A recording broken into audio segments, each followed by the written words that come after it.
শিরোনামে শুনছিলেন জম্মু কাশ্মীরে জঙ্গি হামলায় ২৫ পর্যটক নিহত হয়েছে।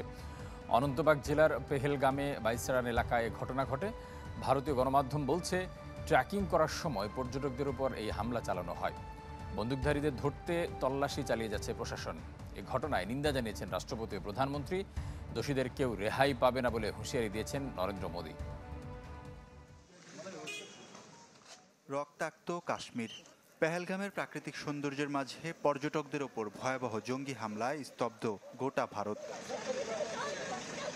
এলাকাটিতে ঘুরতে এসে ট্রেকিংয়ে বেরিয়েছিল পর্যটকদের একটি দল। হঠাৎই বাইসারান থেকে একের পর এক শোনা যায় গুলির শব্দ।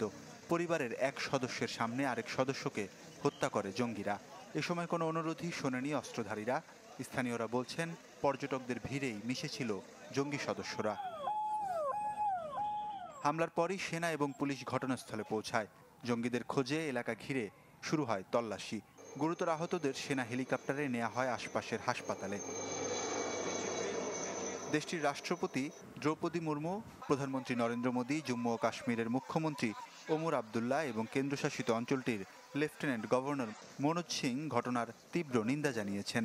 দোষীরা কেউ রেহাই পাবে না বলে হুঁশিয়ারি দিয়েছেন সৌদি আরব সফররত মোদী। এমন ঘটনায় সত্যি আমরা হতবাক। পর্যটকদের উপর অমানবিক হামলা চালানো হয়েছে।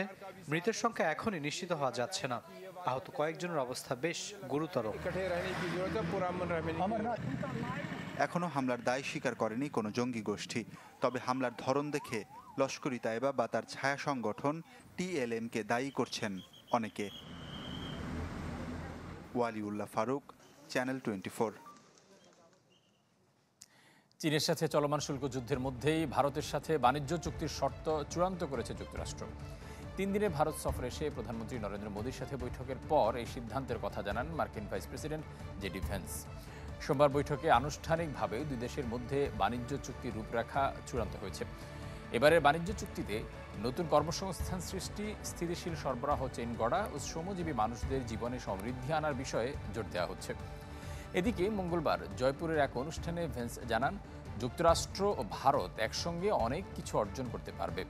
আরও বলেন, মার্কিন প্রশাসন এমন এক বাণিজ্য অংশীদার খুঁজছে যারা বৈশ্বিক বাণিজ্য ব্যবস্থা গড়ে তোলার প্রয়োজনীয়তা উপলব্ধি করতে পারে, যারা ন্যায্যতা ও জাতীয় স্বার্থ ভাগ করে নিতে পারে।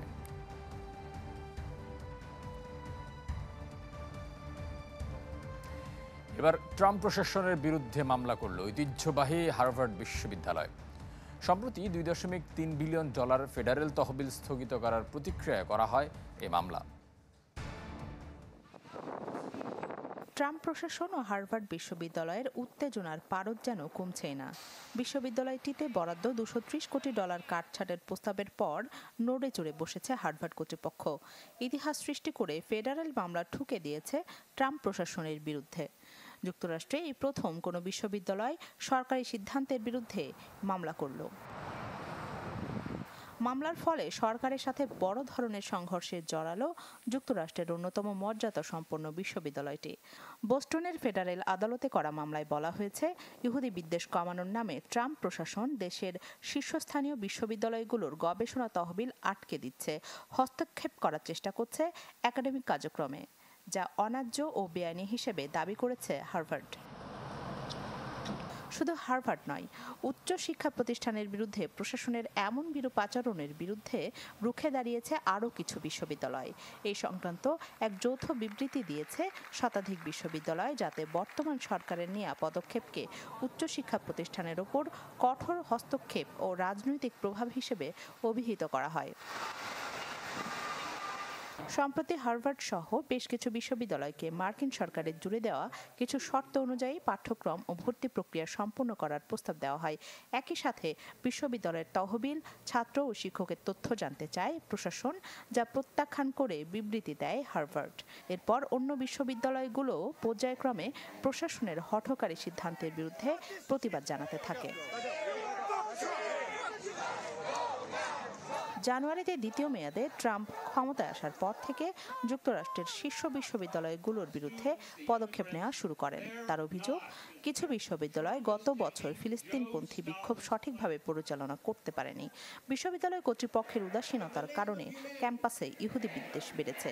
এছাড়া বিদেশি শিক্ষার্থীদের নিয়েও কঠোর অবস্থানে বর্তমান সরকার। সাম্প্রতিক সপ্তাহগুলোতে যুক্তরাষ্ট্র জুড়ে 1000-এর বেশি বিদেশি শিক্ষার্থীর ভিসা বাতিল করা হয়েছে। অনেকেই পড়েছেন নির্বাসন ঝুঁকিতে। নিরুপায় হয়ে যুক্তরাষ্ট্র ছাড়ছেন ভুক্তভোগী শিক্ষার্থীরা। রাখি জেসমিন, চ্যানেল 24। পোপ ফ্রান্সিস শোষিতের কণ্ঠস্বরের চিরবিদায়ে ফিলিস্তিন থেকে ইউক্রেন সব জায়গায় শোকের ছায়া। সম্মান জানানো হচ্ছে বিশ্বের নানা প্রান্তে। স্থানীয় সময় শনিবার সকালে হবে তার অন্ত্যেষ্টিক্রিয়া।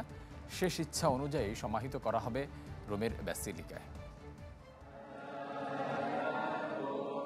মৃত্যুতে আড়ম্বর চাননি পোপ ফ্রান্সিস, তবু বিশ্বের নানা প্রান্তে তার প্রতি সম্মানে আয়োজন করা হয়েছে খ্রিস্টান মাস। অনুসারীদের চোখে যে অশ্রু, সেটি কি শুধুই একজন ধর্মগুরু হারাবার কষ্ট, নাকি শোষিতের পক্ষে আওয়াজ তোলা যে অল্প কজন নেতা বেঁচে ছিলেন তাদের মাঝে একজন হারানোর বেদনা? গাজা থেকে ইউক্রেন, বিশ্বের যে কোনায় রয়েছে শোষিতের বাস, প্রত্যেকের কণ্ঠে আজ আহাজারি পোপ ফ্রান্সিসের জন্য।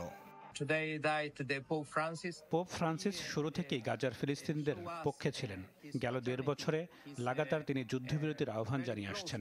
মৃত্যুর 2 দিন আগেও তিনি ফিলিস্তিনের শান্তির জন্য প্রার্থনা করেছিলেন। আমার প্রার্থনা থাকবে পরবর্তী পোপ যিনি হবেন তিনিও যেন ইউক্রেনের শান্তির জন্য নিবেদিত হন।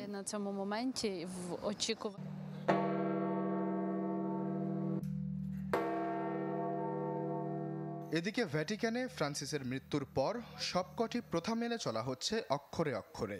ঘণ্টায় বাজানো হয় শোকের ধ্বনি, অর্ধনমিত রাখা হয় জাতীয় পতাকা।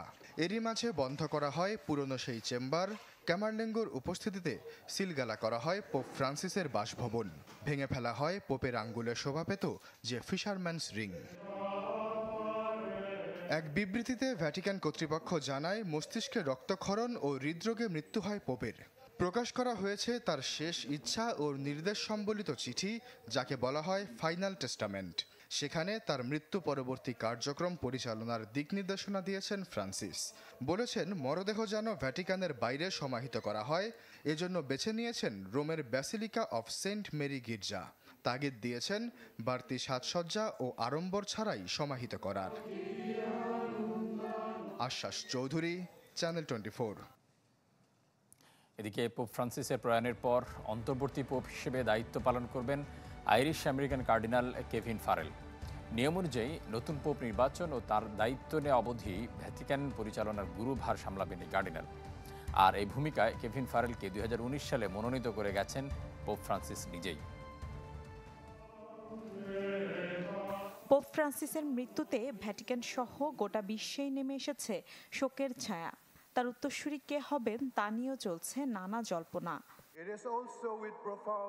কয়েক শতাব্দী ধরে চলে আসা জটিল এক প্রক্রিয়া মেনে অতি গোপনে হবে নতুন পোপ নির্বাচন, যাতে অংশ নিতে বিশ্বের বিভিন্ন দেশের 80 বছরের কম বয়সী কার্ডিনালরা শিগগিরই যাবেন ভ্যাটিকান সিটিতে। তবে নতুন পোপ চূড়ান্ত হওয়ার আগ পর্যন্ত অন্তর্বর্তী পোপের দায়িত্ব পালন করবেন Irish American cardinal Kevin Pharrell.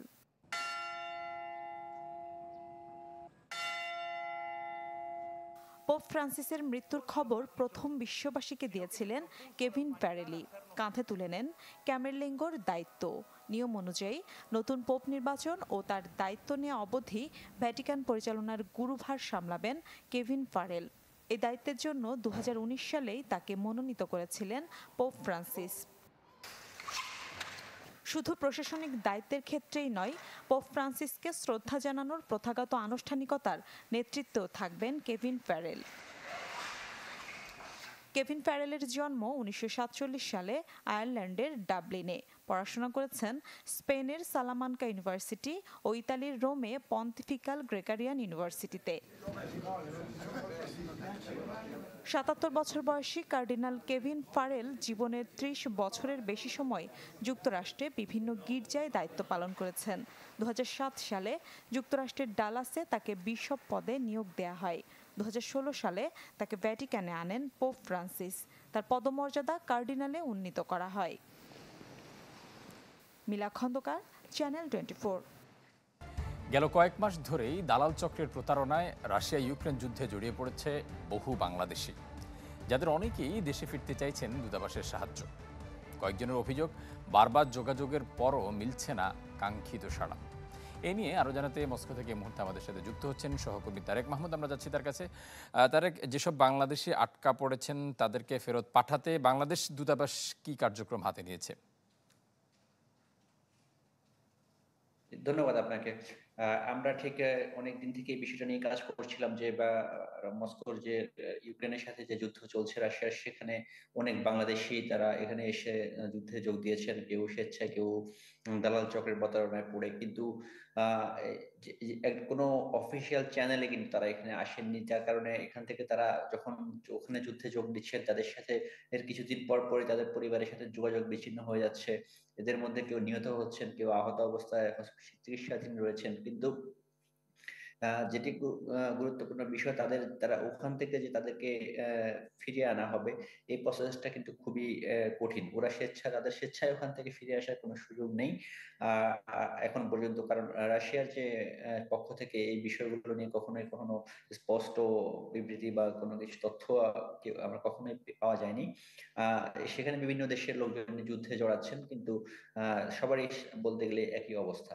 তো তাদের যে ফিরে আসার যে প্রক্রিয়াটা, এটি আসলে যেটি বলছিলাম খুবই জটিল, এবং একমাত্র এটা যদি দুটি দেশের যে ডিপ্লোম্যাটিক চ্যানেলে আলোচনার মাধ্যমে তাদেরকে ফিরে আনার একটা সুযোগ রয়েছে। কিন্তু এখন পর্যন্ত এই বিষয়টা নিয়ে বাংলাদেশের আমাদের স্বরাষ্ট্র মন্ত্রণালয় অথবা আমাদের যে দূতাবাস রয়েছে মস্কোতে, বাংলাদেশি দূতাবাস, সেখান থেকে আসলে আমরা কোনো কার্যকর পদক্ষেপ আমরা দেখিনি।